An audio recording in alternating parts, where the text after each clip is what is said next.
जय श्री राधे कृष्ण। जय बलभद्र भगवान, जय सुभद्रा माता, जय जगन्नाथ भगवान। नमस्ते, आप सभी का स्वागत है मेरे YouTube channel the beauty of spiritual life में। आप सभी को स्नान यात्रा की ढेरों शुभकामनाएं।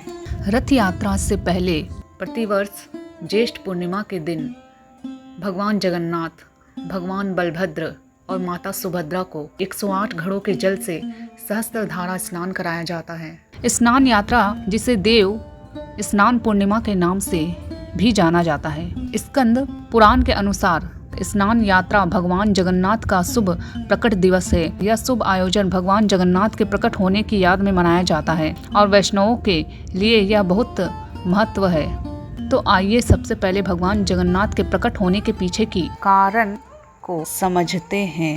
स्नान यात्रा महोत्सव की कथा। भगवान श्री कृष्ण जब द्वारका में थे तो अक्सर अपने ब्रज के भक्तों को याद करते थे।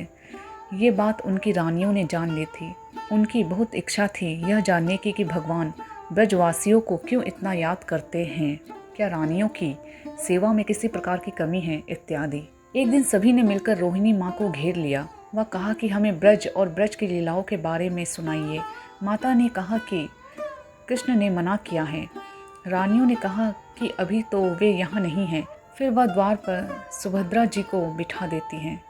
अगर वे आते दिखेंगे तो वे हमें इशारे में बता देंगी और हम सब कुछ और विषय में बातें करने लग जाएंगी। बहुत अनुनय विनय करने पर माता रोहिणी मान गई। कक्ष के द्वार पर सुभद्रा जी को बिठा दिया गया और सब अंदर रोहिणी माता से ब्रज लीलाएं सुनने लगी। सुभद्रा जी भी कान लगाकर सुनने लगी और लीला सुनने में ही मग्न हो गई।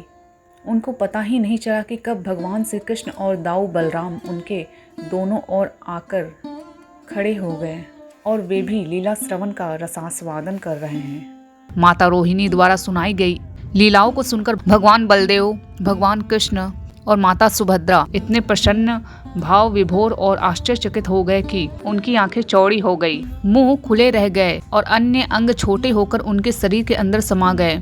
इस तरह भगवान कृष्ण जगन्नाथ बन गए। भगवान की इच्छा से ही नारद जी उस समय द्वारका के इस महल के आगे से निकले।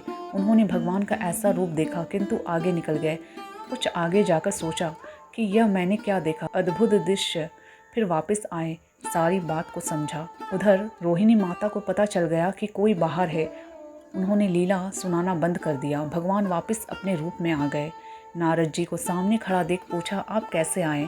नारद जी ने कहा, भगवान वो मैं बाद में बताऊंगा, किंतु जो मैंने ये आप सब का अद्भुत भावमय रूप देखा है वो रूप में आप सभी को दर्शन दे, ऐसी मेरी आपसे विनीत प्रार्थना है। भगवान श्री कृष्ण ने कहा, ऐसा ही हो। भगवान श्री कृष्ण, भगवान श्री बलराम, श्रीमती सुभद्रा जी का वही भावमय रूप ही श्री जगन्नाथपुरी धाम में श्री जगन्नाथ, श्री बलदेव व श्रीमती सुभद्रा बनकर प्रकट है। भारत के पूरी धाम में श्री जगन्नाथ देव जी स्वयं पुरुषोत्तम हैं। अपने दारू ब्रह्म रूप में नीलाचल जगन्नाथपुरी धाम में कृपा पूर्वक आविर्भूत होकर जगतवासियों पर कृपा की। कुछ समय पश्चात राजा इंद्रद्युम्न ने देवऋषि नारद की यह इच्छा पूरी की। इसी दिन भगवान जगन्नाथ राजा इंद्रद्युम्न के समक्ष प्रकट होते हैं और उन्हें आदेश देकर कहते हैं कि हे राजन, ज्येष्ठ मास की पूर्णिमा को मैं प्रकट होता हूँ, इसलिए इस दिन तुम मेरे महा स्नान की तैयारी करो और विधि पूर्वक मेरी पूजा करो। भगवान जगन्नाथ का यह आदेश पाकर तब से राजा इंद्रद्युम्न ने प्रत्येक वर्ष ज्येष्ठ मास की पूर्णिमा को भगवान जगन्नाथ का महा स्नान यात्रा की प्रारंभ की। जगन्नाथपुरी में भगवान जगन्नाथ के लिए कई उत्सव मनाए जाते हैं और इन सभी उत्सवों की शुरुआत स्नान यात्रा से होती है।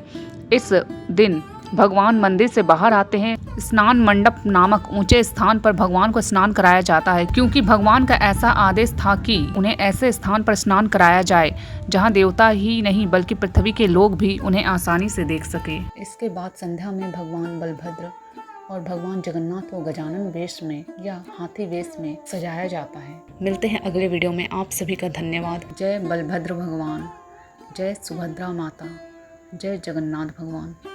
जय श्री राधे कृष्ण।